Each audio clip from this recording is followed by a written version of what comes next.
So your Fendi sunglasses come in this brick-like case.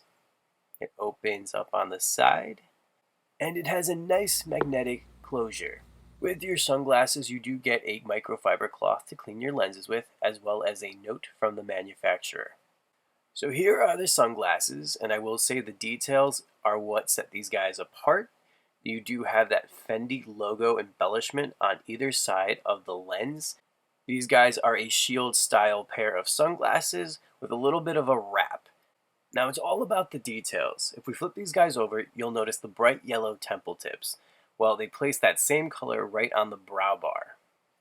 The lens you get with these sunglasses are a dark gray, non-polarized silver flash lens. Alright, so let's dive into the measurements. From temple to temple, it measures about 177.8 millimeters, and then the sides measure 130 millimeters long. And this is what the sunglasses look like on me.